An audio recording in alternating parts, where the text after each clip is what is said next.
Good morning, everyone. Just come down to local shops. Gonna get out some cash today. It's been absolutely bitter here. I'll put up a little picture now of what we woke up to the other day. It was excessively cold, so we've all been staying inside. We've been keeping nice and warm.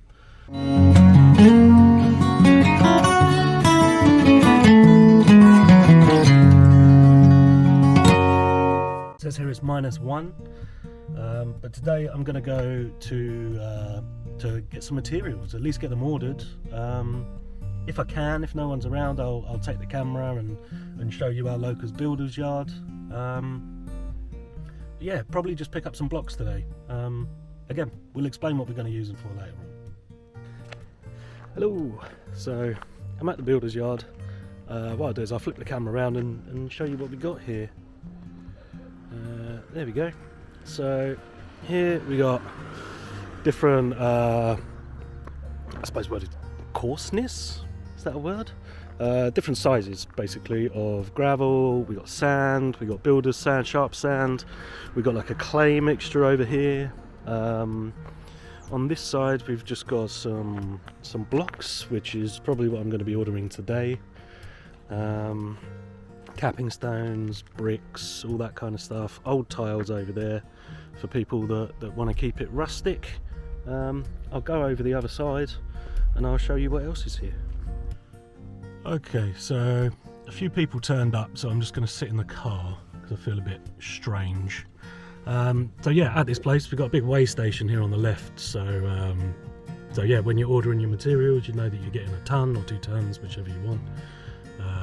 This place has all of the pipe you could ever want. All of the dry mixes are actually behind that car over there, but yeah, they are there. And then obviously we got things like roof tiles and a load of the blocks, which I've just purchased. So yeah, just spent just over 500 liv. I think today's exchange is probably just over £200, I think. Got near on 200 blocks, and what else did I get? Oh, a load of threaded rod.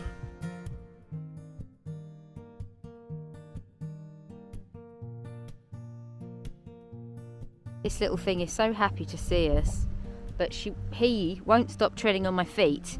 If he keeps annoying me, I'm going to turn you into a hat like this one. Good morning, afternoon for us. We've come to the new house because we finally got a little bit of sunshine, and I've stolen Daddy's hat because it's still very cold and windy. Psst. You've seen the pussycats. Psst, psst. Puss, puss. Anyway, we have come to the house to have a little look at what's going on. We've got an exciting delivery coming today.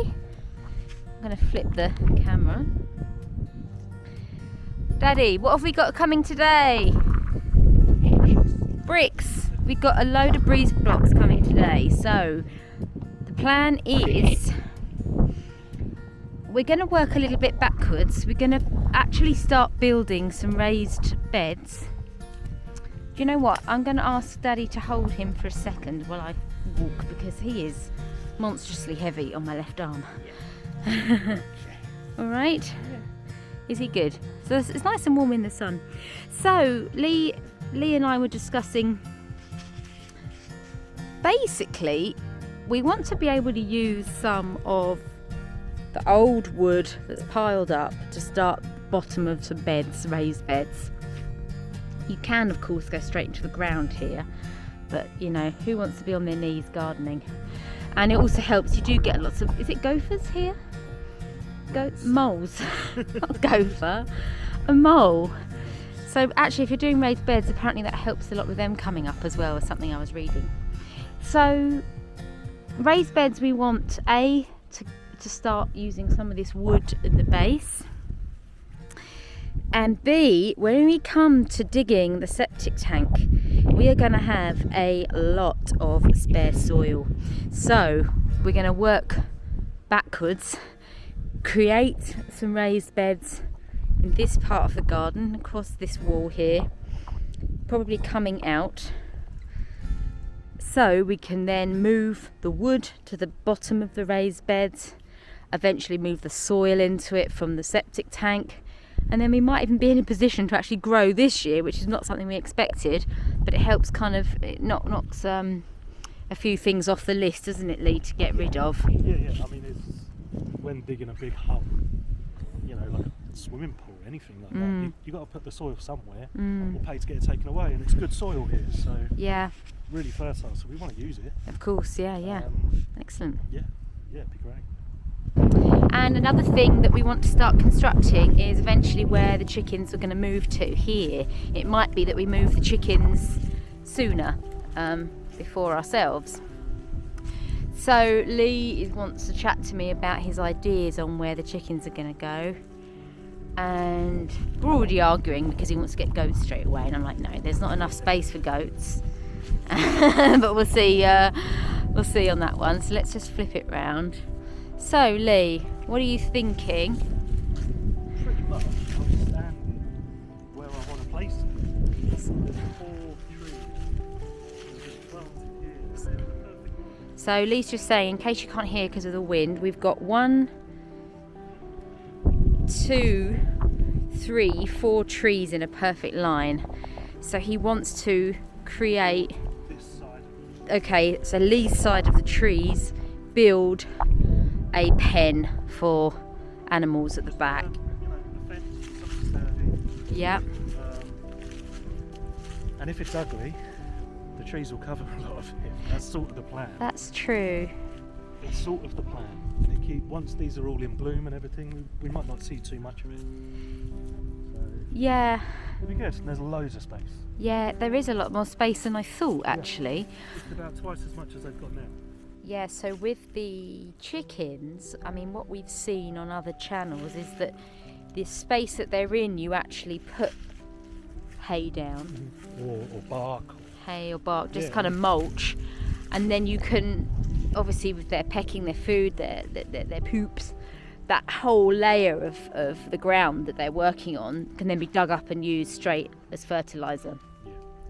But this is actually too large a space to do that everywhere. See, it's massive. Yeah. But it means we can use all of the hay that we've got Yeah.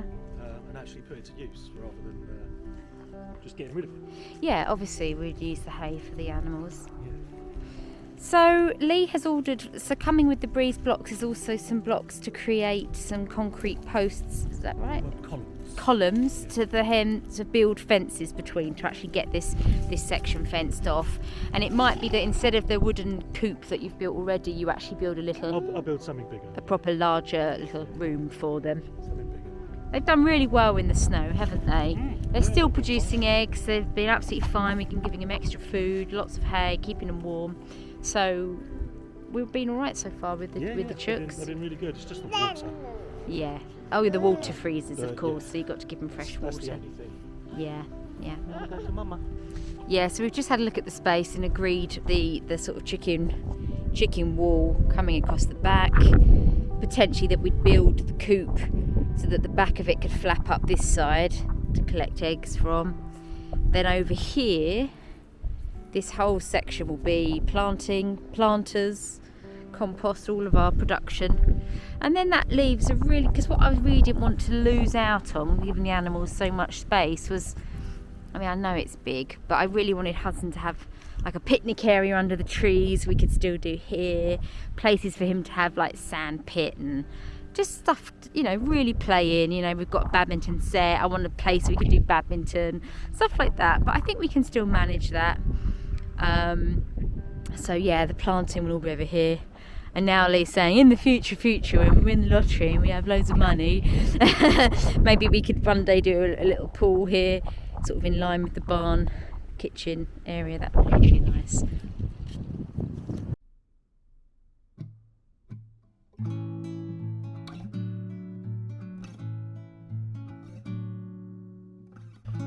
Ooh. Okay, so it was a little bit too windy to set everything up with the tripod while I was unloading, so I didn't get any footage of that, unfortunately. But I've got it in. Here you can see what I got through. Did some calculations. It's just under 5 tons. So yeah, it was a fair amount. Yeah, really happy I managed to get it through the barn doors. Had to move the old ladders and stuff out of the way, but it's yeah, worked really well. Really happy. So yeah, we got 2 different types of blocks here. I'll spin you around. There we go. So we got these ones here, and what they're calling them is columns. So you can stack these ones on top of each other, and you've got a nice curved edge. And they also interlock just here with the standard size blocks. So actually, I'll get them on the floor and I'll show you. So there we go. I've just put these down on the floor just to show you a little bit better. So this is the column style, which is what they call them. I think these are about 18 kilos, and these are 26.5 kilos. So pretty substantial. Great thing about what we're going to use these for, because we were looking online. Yeah, we were looking online about mortaring and stuff like that, just to make sure we were doing it right. And people are saying that once you make your raised beds, the soil is likely to push it out. So what I did is I got some of the column style ones, which we will fill completely with concrete. And because they interlock and they'll be embedded in the ground as well, they shouldn't move at all. So it's saving me quite a bit of work. I think they're a little bit more expensive. Prices have gone up a little bit recently in Bulgaria. I think I used to pay 2 lev, which is about 80p, something like that. For one of the normal blocks, they're now 240, so just over £1. Yeah, just over £1, £1 2p, something like that. And I think the other ones are 3 lev, so you're looking at about £1.30. Yeah, my maths is terrible off the fly, but yeah, so it wasn't actually too much. It was 20 lev for the delivery, and that was, I suppose, a 15-minute drive for the guy. So yeah, 20 lev, it's under £10 to have all of this delivered straight to the door. Now we also will be removing some of these grapevines. There are, I don't know how many, I'm going to count. Okay, just did a quick count. There's 26 separate grapevines. They may very well be different grapes, I'm not sure. We do like red wine, so we're going to wait at least until the summer till we know what they are, but we are probably going to remove some of them. I suppose that'll be dictated by the species of the grape, you know. Not really too keen on making white wine because you have to use chemicals and stuff from what we understand, and we'd rather have the natural stuff, so red seems to be the way forward. But the reason for removing some of the vines, the way that they're placed in this garden, turn around, the way that they're placed in the garden is not it's not really great for us. It takes up quite a big patch of ground, and obviously with Hudson and cats, the dogs, things like that, we want a really nice open space that we can enjoy and that Hudson can run around in. A good, I don't know, it's probably like 1/6 of the garden is taken up with these vines, and I'd rather Hudson have, you know, an area to run around in, you know, when he's learning to ride a bike and stuff like that, and hopefully one of these big trees, flip you around, probably this big pear tree here, we'll try and make some sort of, you know, fort, or what's the word I'm looking for? Tree house. That's it. Yeah, try and build him a little tree house, you know, his little den where he can run around and do his own stuff. We want him to be an outdoor kid, you know. That's part of the reason why we're here. We love the outdoors. We never got enough of it back where we were, and we want him to grow up with what we didn't really have, you know, right on our doorstep. So for that to happen, some grapevines are going to have to go. Nearer that time, I mean, these are big. They've been here for a really long time. But nearer that time, if anyone local is interested in coming and trying to take them and put them on their land, let us know, because you know, we're not going to just throw them away. We'll definitely ask if people want them. Yeah, nearer the time we'll go over that again. Now, if you do like the content that we're making, and you want to support us, but in a way that costs you absolutely nothing, if there's any adverts in our videos, just watch them. That helps support us. We get a little bit of money from Google. When I say a little bit, it is 0.02 pence every time somebody watches a video. So yeah, the more people that you can get to watch the videos, better it is for us. So yeah, if you've got the time, just, you know, if I totally understand if it's sort of a 10-minute video, we don't have the luxury of choosing, unfortunately. But you know, if it is just a 5-second video, just watch it and not press the skip button. Really appreciate it. The wind's picking up again. So yeah, just lock this up. Next plans for the renovation. Honestly, again, really weather dependent at the moment, but I believe we're gonna maybe invest in a wheelbarrow or a cart, something like that, so I can move these blocks a little bit easier. Not sure when we'll have the time or the funds for that, but yeah, we'll make it happen. Maybe this weekend we can do that. Yeah, and then I can actually get started on something rather than just moving stuff around. I really want to start. So just stopping off to feed one of the local dogs. He's a bit feisty. Lovely, but he's covered in scars and stuff. He's not been treated very well, so he's a bit worried about people. But over the past year or so, I've been able to get pretty close to him. So let's do it. Okay, so let's turn you round.